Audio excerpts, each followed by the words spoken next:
Prabhat. Yes, hi, this is Prabhat. Prabhat. Well, nice to meet you, Prabhat.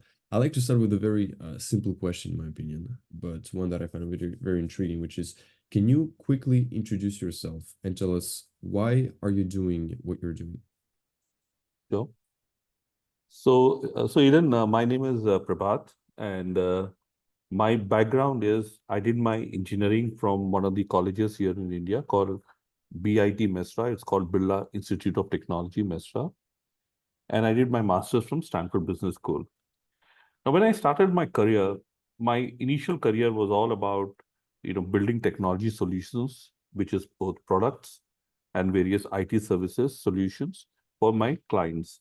I did that during my initial career, and that took me to places. I mean, all the way. Spent a good amount of time in the U.S., spent a lot of time in Jakarta, Indonesia, spent time in Singapore, and also did a bit of travel to the US. So I kept doing this, and then grew up the management cadre, and finally I was working for a British firm called Exchanging, which has now been acquired by Hewlett Packard and is part of HP Services. And I was running a strategic business unit for them, running a $30 million P&L, managing about 1,000 odd people and so on. So I did that for quite some time, went through the entire progression.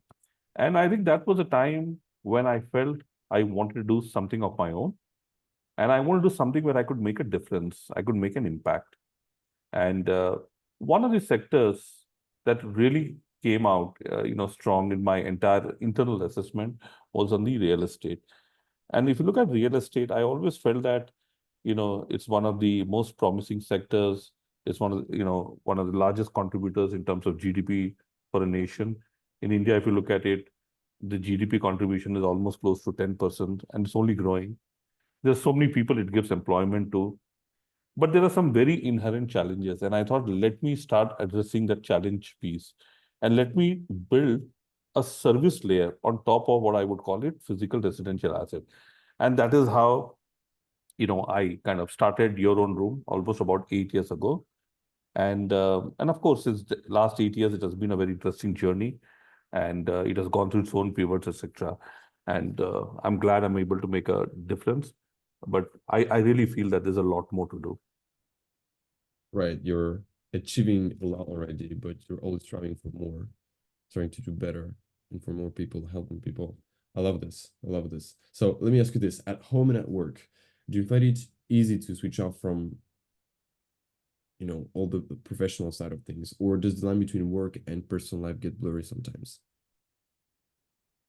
So if you look at startups, right, startups are, in my view, a very intense journey, right? A startup is unlike a job. If you look at a job is like 9 to 5 or maybe 9 to 6 and Monday to Friday. So you get a lot of space on Saturdays, you get a lot of space on Sundays, and maybe after office hours. But when you're running a startup, um, though you have your weekends and holidays and evenings, etc., but the reality is that it's an intense journey. It's not easy to switch off. And I would say, I wouldn't, I mean, I've kind of learned to kind of balance it. I wouldn't say switch off, but I feel that I've established a reasonable balance at this point of time. And that is very important, for your mental health. It's very important for your emotional well-being, right? And also for you to get charged and come back and be able to do things and think out of the box. Love this. A lot of startup leaders are burning out and just finding themselves completely exhausted because they cannot put that boundary between the work and the personal life. So glad to hear that. It's really hard, but it's possible, and I'm glad to, see more people like you who manage to kind of deal with both at the same time, as we say. So when you work and when you are, in the present moment, do you find it easy um to disconnect yourself afterwards? Like, how do we say? Do you find yourself fully immersed in the present moment when you work, or do you feel like you're feeling a little disconnected sometimes? I generally live in the moment. So, and the way I look at it is, uh, you know, I mean, life is not as simple as, just a company Mm-hmm. and, your personal life, right? There are far other dimensions to it. I mean, In my view, there's your work, which is your own room. Then there is your personal life, which is your family, your kids. Then there is your financial life, right? Where you have to manage your finances, you have to manage your investments.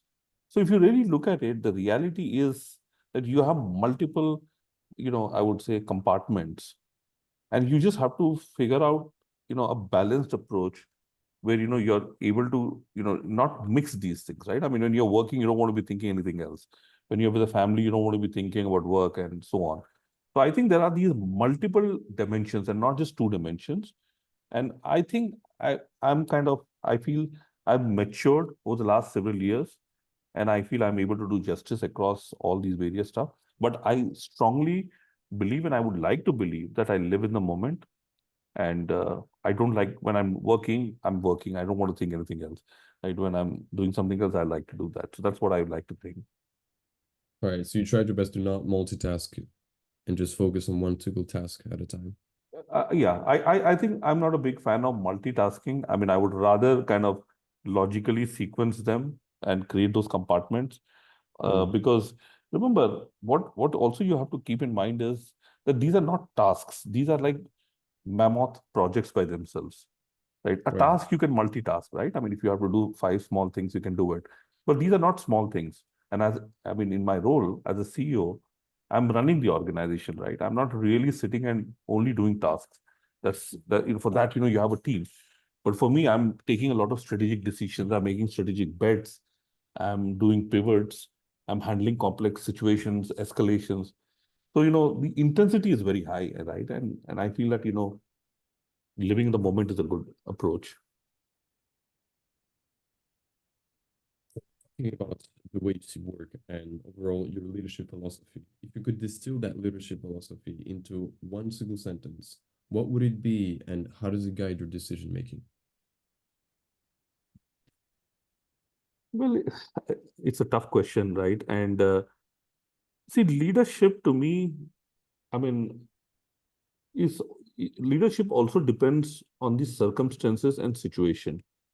A leadership style or a leadership approach in a setup like Your Own Room, which is my current startup, is very different than the way I have done it maybe in my corporate setup. And it's very important to understand the context, because context depends on what kind of a business are you running. Are you running a startup? Are you running a matured business? What kind of resources do you have access to, and what is the uh, expectation being set by your board or by your leadership? So depending on all that, you have to tweak your leadership, right? For example, when you're running a startup to me is a lot about hands-on, right? It's not about, just giving directions, right? Because, there are people who need much more than just directions. A startup is also about being very careful in your expenses. So with whatever limited resources you have, you're managing it the best. For example, today I have a team of 15 people, right, which are part of my team. Of course, we work with others, who are partners and associates, maybe another 20, 30. So if you really look at it, with a 40, 50 member team, I'm basically running an organization. If you look at, let's say, my past avatar, I mean, I had a team of 1,000 people.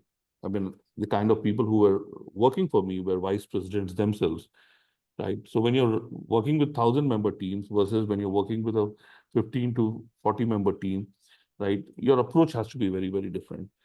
And leadership, in my view, is also about, leading from the front, right? It's not as simple as, you take a back seat and you let everybody else do what they're doing.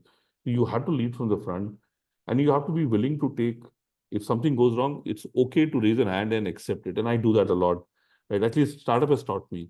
Maybe in a corporate, sometimes, I would be so far away from, the actual action that, everything's get insulated. But in a startup, I mean, every single issue becomes my issue, and, you just deal with it, and solve it. Right. So it's accepting that you can't or you're not supposed to solve every single issue, even though you take it kind of personally and like it's your job. Yes. I mean, and Yeah. this is where leadership is also about the kind of people that, you form as part of your team, right? And so if you have the right set of people, I mean, people can do it, right? As long as you're there to just support them. So that's how I look at it. Interesting. So, given the weight of your responsibilities, leading such a big team, like almost like an organization, do you ever feel like you're carrying too much on your shoulders sometimes?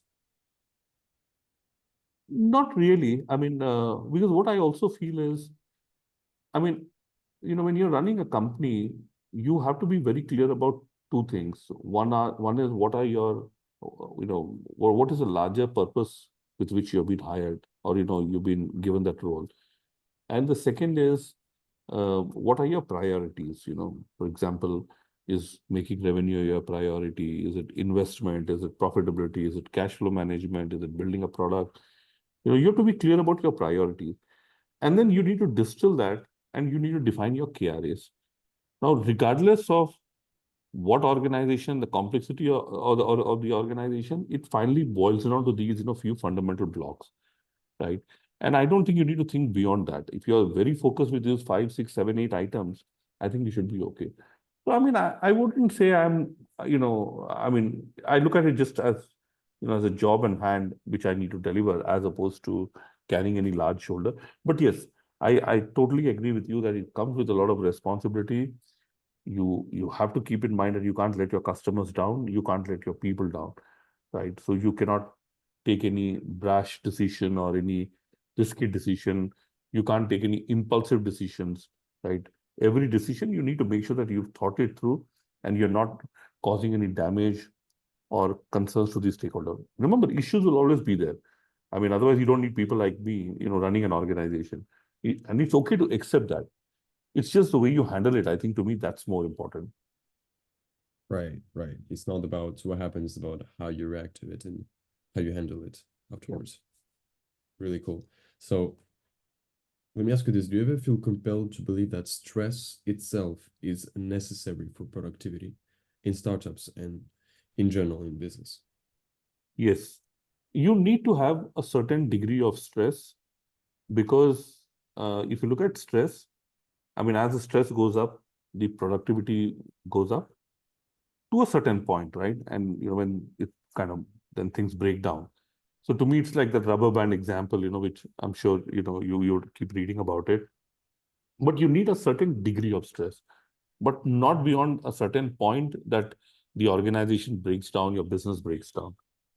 As long as you know what that limit is, and I think I figured out, what that limit is, right?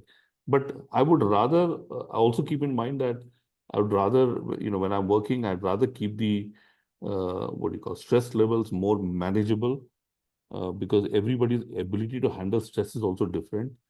And as long as it's kept within a reasonable limit, it's great. And sometimes, if you feel things are not going right, just back off for some time, right?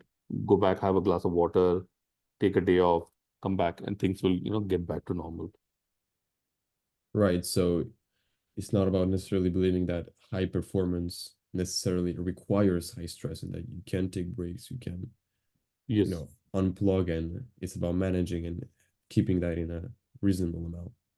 Yes, because I mean, beyond a certain point, you cause more damage than you do good. So Mhm. I think it's okay to be a little bit more balanced on that. Right. Finding moderation. Tell me, how do you build a culture of creativity within your business that encourages others to think outside the box? And I believe it's quite different in startups. Yeah. So if you look at creativity, right, at least in the context of my startup, uh, it does not require you to be very creative, right? Because the business model is fairly simple and straight. So you don't need creativity, but what you need is, I would say, the ability to pivot. And I think what I've also realized is that everybody is not cut out for that kind of a thinking. Even in my organization here at this point, we have a small number of people who probably are capable of pivoting and and making changes, right? I mean, you start the business in a certain way, then you tweak, and then you keep tweaking. And this is what we've also been through.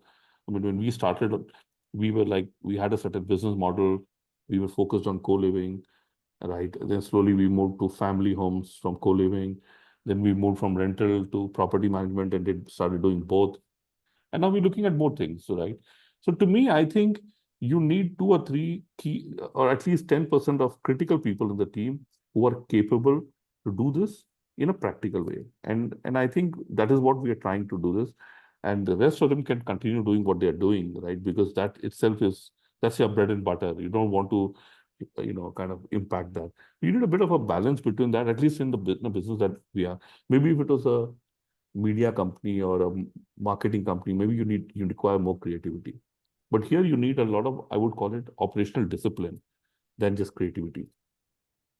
Right. Interesting. So different skills will be on a different level of requirement depending on the industry and the type of business. Absolutely. And the stage of business, you're right. Right. Interesting. So we often say it's lonely at the top. All right. The higher you go, the more you're getting lonelier and less understood by normal people.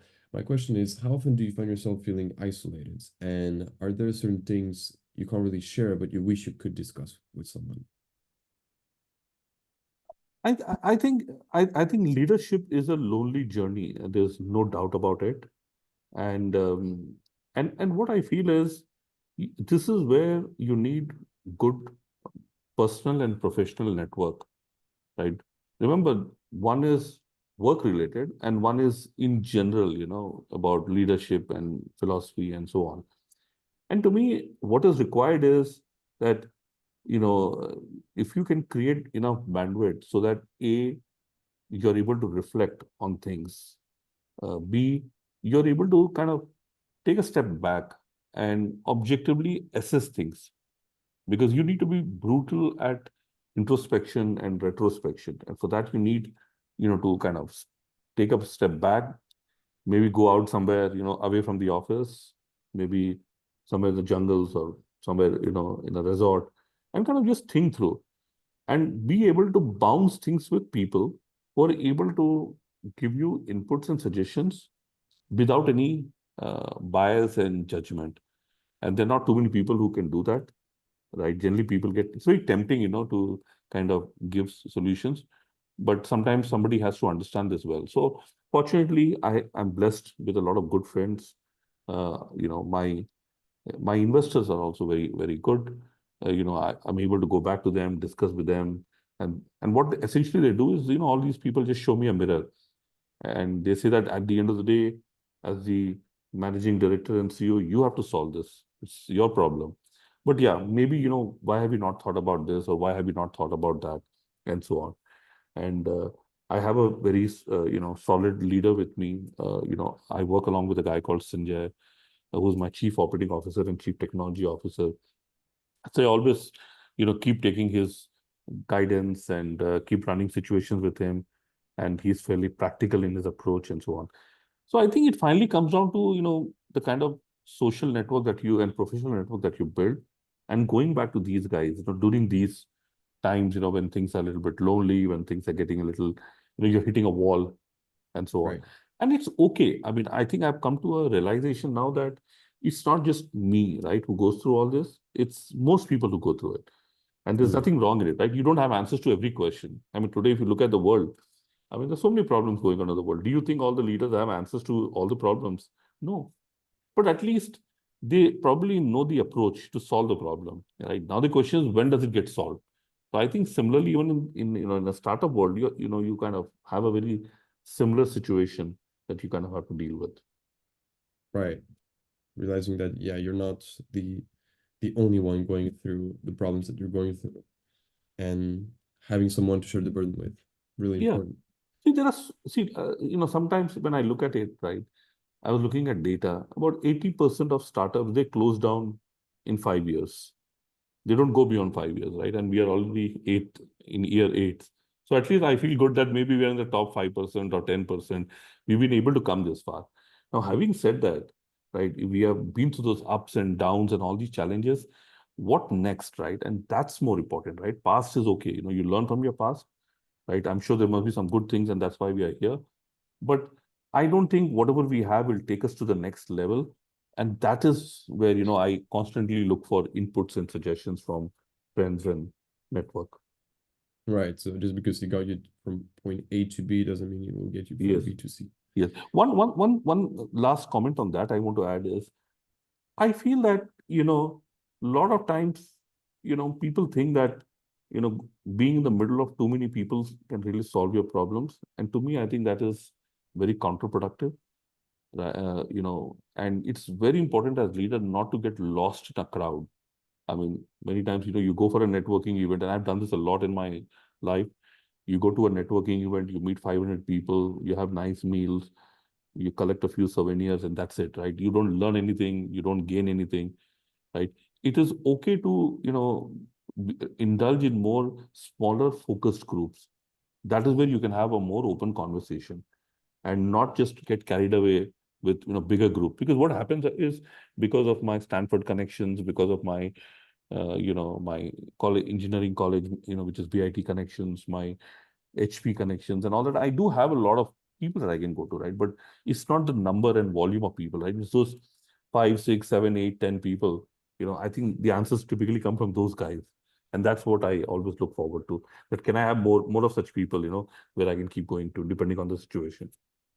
Quality over quantity. Absolutely. Finally, let me ask you one last question for today. If you could improve one aspect of your work-life balance, or as I prefer to say it, work-life integration, what would it be in your opinion and why? I I I feel there are many things that I probably will have to work on.